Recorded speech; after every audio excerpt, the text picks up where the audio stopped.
Hello, Masterduel Central. If you're coming over from the fairy video, you already know that we're doing a what should you play for both the fairy type and the fiend type. If you didn't know that, well, you could go check out the fairy video. The link is in the description. But basically, I figured usually, when we do these festivals, we do this what should you play series where people from the Masterduel Central Discord, link in the description, by the way, just kind of hook me up with some deck lists and some replays of decks that they're going to be playing in the event, just to kind of give you guys some ideas and stuff like that. So again, if you haven't checked out the fairy video already, link is in the description, and if you have, well, perfect. Let's head on into the deck lists. So first off, I think it's no secret that the deck to beat in this event is going to be Labyrinth. I don't even know if I'm going to show you a replay for this deck because you guys pretty much already know what this deck does. The only difference is now instead of searching like Eradication Epidemic Virus, you're going to be searching probably Full Force Virus or Dimensional Barrier, but like for the most part, it's pretty much the same deck. I don't have Red Reboot, but if you can play Red Reboot, if you do have it, I do recommend playing it this event because Labyrinth is going to be absolutely everywhere. There's no question about it. This is not really like an awesome deck list, and the extra deck doesn't make that much sense because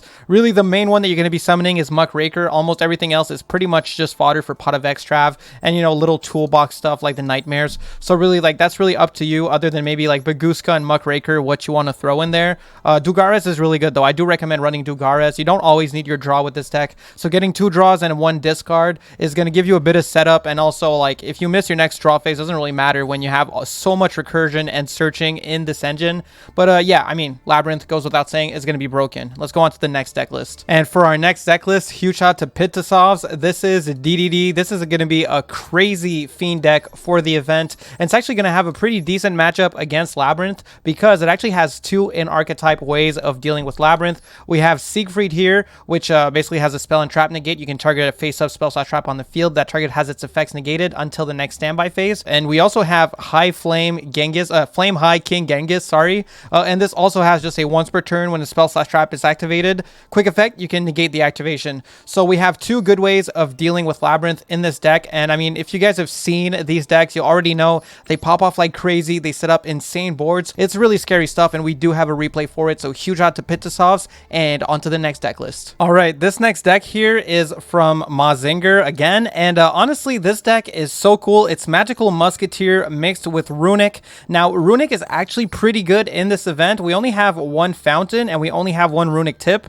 so it is slightly nerfed, but we do have, we have our Hugin and we have pretty much everything else unhit, so it's looking like a pretty solid option. And Magical Musketeer Runic was already kind of a deck even before, so I feel like it's going to be pretty solid in this event. And this deck looks super fun. It's also not crazy expensive if you already have the runic cards. I low-key kind of want to build this and just go for it because there's like 1 Magical Musketeer UR that you need, and the DDD boss if you want to run this little DDD engine, which is actually like a really good engine, so I do recommend running it. But yeah, overall, I'm looking at this just looks crazy. Can't wait to show the replay for this one. All right, and this next deck right here is from Bidoof, and oh my goodness, this deck looks so cool. It is Fabled Dark World. So if you guys are not familiar with the Fabled cards, they play around a lot with discarding as well. For instance, Fabled Raven is a level 2 tuner that lets you discard as many cards as you want from your hand. So if you get Fabled Raven plus a couple of Dark World names, you're gonna start to pop off like crazy. Like Groza is just insane. It's a monster negate that also discards a monster for effect,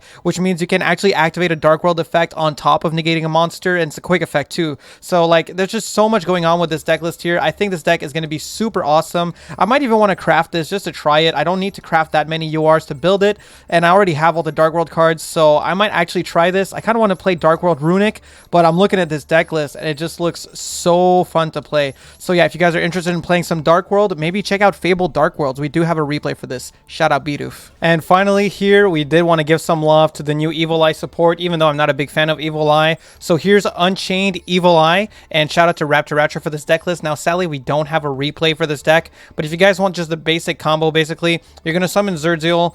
You're going to search yourself a copy of Evil Eye's Unleashed, which you can then activate to send the Evil Eye of Giorgionio or Goganio, anyway, whatever, this eye to the grave, as well as a copy of Basiltris. Then you can activate the graveyard effect of Basiltris. You can special summon it and then use the Zerziel as well as the Basiltris in your opponent's draw phase to make yourself a copy of Zerziel. When you summon the Zerziel during your opponent's turn, you can trigger the graveyard effect of Evil Eye's Unleashed, banish it to equip it with a copy of Evil Eye of Selene. This deck seems really interesting and really cool. I wish we had a replay for it. Sadly, we do not. So if you guys already had the Evil Eye stuff and wanted a way to play it in this event, then you can try it with the Unchained cards, and it's going to be pretty sick indeed. Here's the cards, card by card. I'm just kind of clicking through them. Thank you. Let's get into the replays. All right, so first off, let's do this DDD replay from Pitasov's, and I'm just going to act like I know what these cards do. So watch me pretend, and hopefully you guys are impressed with my ability to act like I understand what's going on. So let's go here. We've got a Savant Kepler. Savant Kepler, we're going to search a Dark Contract, activate the Dark Contract with the Gate. Dark Contract is going to search out the DD Griffin. Then we're going to trigger the DD Griffin in the hand to special summon it. We're going to go into our DDD Abyss King Gilgamesh, which allows us to activate 2 scales from our deck. Then we're going to Pendulum Shokan 1, 2, 3, 4 monsters. Trigger the Griffin, discarding a card to add to our hand the Dark Contract with Patent License. Never seen that one before. Go into DDD Cursed King Siegfried. This way we can negate spells and traps. And we summon out the Divisor King Deus Machinex. Sorry. And we're playing against this deck.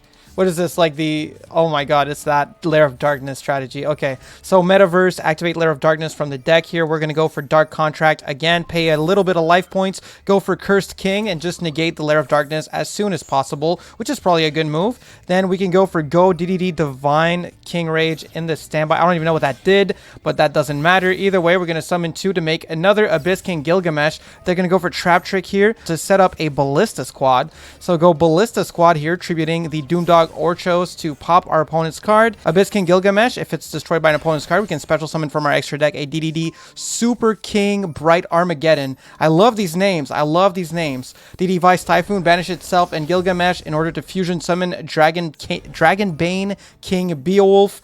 And we get to search our Requiem here with our Dark Contract. Summon out the DD Griffin by Pendulum Shokaning.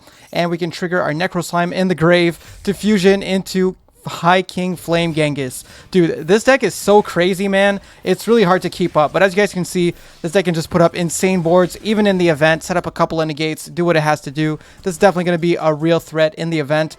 But let's move on to another deck now. All right, and for this next replay here from Mazinger, as always, shout out Mazinger, always with the fire replays. We're going to be doing the Musketeer Runic deck. I'm really looking forward to seeing this deck in action because I think this deck looks super sick.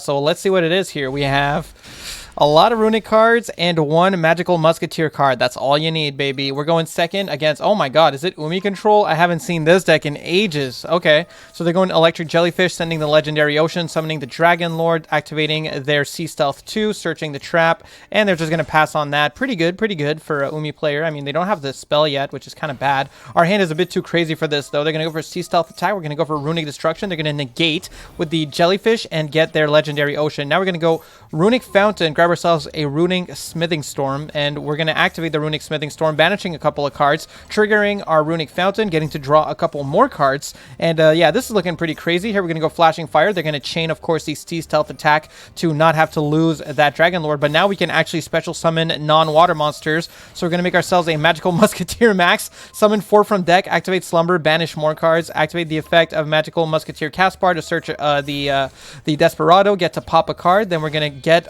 another monster out of our deck, make ourselves a Dugares, detach 2 to draw 2, discard 1, use all of these to make ourselves a Unchained Abomination and go to end phase. Unchained Abomination end phase can pop a face down. They're going to use Ice Barrier in the grave to search themselves another copy of Dragon Lord, and the Dragon Lord will come back to the field, so we'll have to send to our grave one of our little Magical Musketeers there. Gonna go Flashing Fire. They're going to chain their Sea Stealth attack. Then we're going to go Runic Destruction, popping the Sea Stealth attack, essentially negating its effect, I think.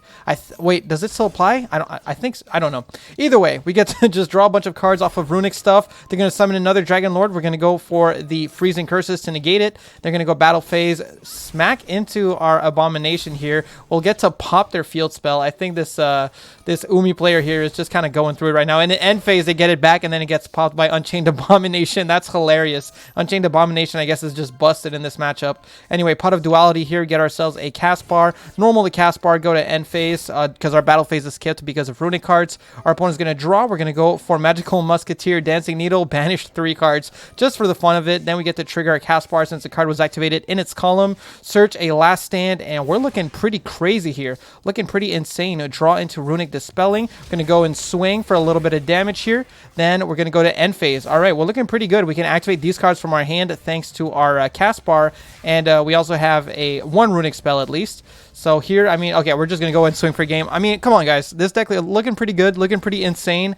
I kind of want to try this. This looks so fun to play, honestly. So, yeah, shout out Moz, and shout out for going +4 with Musketeer Max. That card is crazy. All right, and for the last replay here, we're going to do Bidoof with that awesome Fabled Dark World deck list. We're going first. He said he did a small misplay in this turn that stopped him from getting an Appaloosa, but I mean, I still think it's going to be a good showcase of how much advantage this deck can get. So we're going to start with the Chupacabra, discarding the beige, and we get to trigger our beige to summon it. Then we can go for Genta, which we drew into, to search the Gates of Dark World. We're going to activate Gates of Dark World, banish the Genta to discard a card and draw 1. Then we can activate the effect of Brow to draw 1, special the Genta from the banish pile, search Dark World Accession. We're going to go for Dugares effect to draw 2, discard 1. We get to trigger our Snow, search a Dark World Archives. We're going to activate Dark World Accession, make ourselves the Grapha, which is a really good Omni Negate. Then we can trigger our Snow as well as Grapha in the grave, but Grapha obviously has no target. And with Snow, we search a Rainbow. We activate Archives, discard Rainbow, discard another card, get to draw 2. We get into our Fabled Raven. We did not use our normal summon yet, so we normal summon the Raven, go into Grozia, which is a crazy card in this deck. Then we can draw into a Catalyzer, activate Catalyzer, discard Grapha. Grapha has no target. Go into Muckraker effect. Now we're locked into Fiends, and I think this was the misplay that stopped him from making an Appaloosa. And we get to summon out the Grapha. So we have an Omni Negate and a Monster Negate. If he didn't misplay and make the Muckraker here, we would also have an Appaloosa. So yeah, really solid. An Omni and a Monster Negate in this event is going to be pretty strong, and this is going to trigger also your Dark World effects in the hand because it discards 4 effect. So we have 2 Dark World discard 4 effects, 2 really good targets for it, as well as 2 negates, basically, not counting the Appaloosa that honestly should be here. But anyway, we're playing against, it seems, the Weather Painters. Our opponent's going to go Weather Forecast, activate Snowy Canvas, summon Snow. We're going to go and negate the Snow, discarding the Rainbow, and we get to trigger Archives as well, discarding 1 to draw 2. We get to search our Genta here, and they're going to summon the Weather Painter. We're going to actually negate the Weather Painter, and we'll get to discard a card, but they're going to chain the Weather Painter to get it off the field here, so they still get their back row cards. Now we can link off 3 cards in the back row to summon the Weather Painter Rainbow. They're going to smack into Muckraker effect, tribute a monster in order to protect itself, and because of the Dugares effect, we don't get a draw phase. They're going to go for Weather Painter Rainbow as well as Thundery in Thundery Canvas and Rainbow Canvas in our draw phase. We're going to go for, okay, well, it doesn't matter. We have this game in the bag regardless. I mean, I think this was a pretty good showcase of just how much the deck can pop off. I think Dark World is looking pretty crazy. I wish we got to see a little bit more of the interactions between Fabled and Dark World in this replay, but it is what it is. Either way, this deck is going to be super awesome, and I really want to try it, honestly. Anyway, guys, that's going to do it for what should you play for this event. So I wanted to try something different with the 2 videos. It's a pretty big undertaking. Hopefully I can get them uploaded in time. I really appreciate everyone that participated. You guys are awesome. Also, if you guys have any other deck lists that you're going to be trying out or playing that I didn't cover in here, make sure to leave them in the comments. Obviously, we can't go through every single deck list. Thank you guys so much. Make sure to like the videos. Again, they're a pretty big undertaking, especially right now since I'm doing a double upload. I don't even know if I'll get it done in time, honestly. But yeah, really appreciate you guys. That's going to be it from me. All right. Peace.